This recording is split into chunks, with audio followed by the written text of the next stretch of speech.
समझाने के लिए प्रयास किया, लेकिन महाराज दशरथ जी बिल्कुल समझना नहीं चाहते, बिल्कुल नहीं समझ रहे। तो महाराज सुनिए, एक विधि और रह गई।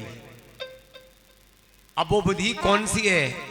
आपको यदि समझ में आ जाए और अच्छा लगे तो फिर बता देना ताली बजा के, और ना आए समझ में तो कोई बात नहीं। तब वशिष्ठ बहुविधि समझावा,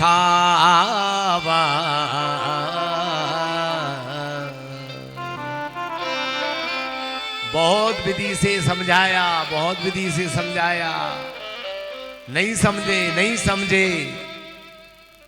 विश्वामित्र देख रहे हैं, वशिष्ठ समझा रहे हैं, और वे बस हाथ जोड़े खड़े हैं। महाराज दशरथ जी कोई भी बात को स्वीकार नहीं कर रहे।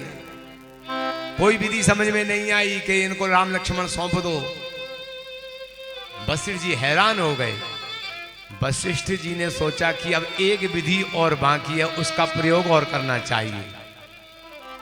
और उस विधि का प्रयोग किस ढंग से किया?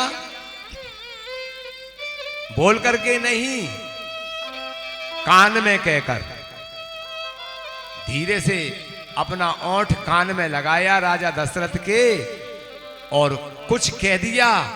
और दशरथ जी ने कहा कि महाराज गजब है, यदि ऐसी बात है तो फिर 2 नहीं, फिर तो 4 ही पुत्र ले जाएं लोग। ये कौन सी विधि थी?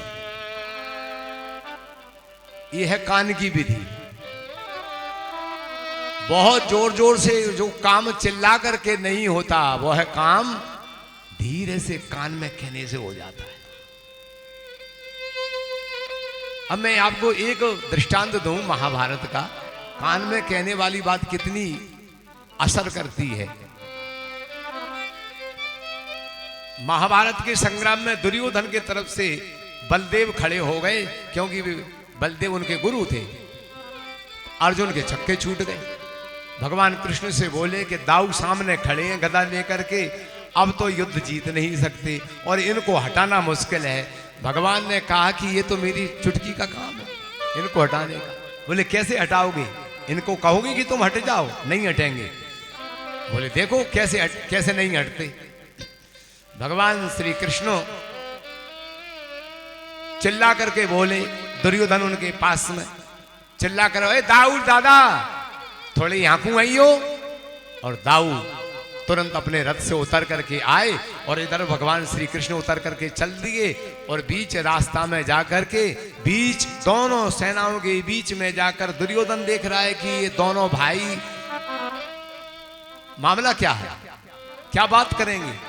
भगवान श्री कृष्ण ने दाऊ के कानों में ओंठ लगा दिया, कुछ नहीं बोले, और कह दिया कि जाओ। कुछ भी नहीं बोले, ओंठ लगा दिया और कह दिया कि जाओ। भगवान कृष्ण अपने जगह चले गए और दाऊ अपने रथ पर आकर बैठ गए। दुर्योधन देख रहा है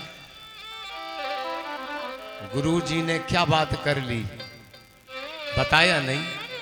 अब कुछ बात करी हो तो बताएं। आखिर उसको जब सहन हुआ ही नहीं तो पूछा, गुरुदेव कृष्ण ने आपसे क्या सलाह कर ली? आप सलाह कर ली हो तो बताएं। दाऊ जी ने कहा कि कुछ नहीं कहा। बोले ऐसे कैसे नहीं कहा? आपको बुलाया, आपके कान में कोई बात कही है और आप मना कर रहे हैं।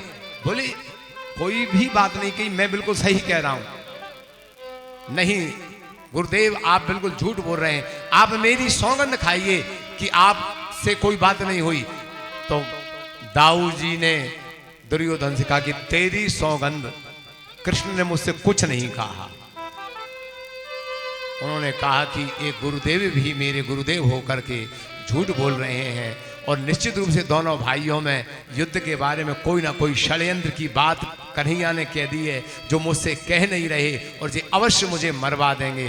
गुरुदेव आप मुझसे धोखा कर देंगे, इसलिए मैं नहीं चाहता कि आप मेरी तरफ से युद्ध लड़ें। आप बिल्कुल स्वतंत्र हैं, आप जा सकते हैं। दाऊ ने कहा कि जब तू कह रहा है कि हम भी चले जाओ। तुरंत निकल गए। भगवान ने कुछ भी नहीं कहा। भगवान ने केवल कान से ओंठ लगाया, इतने में काम बन गया।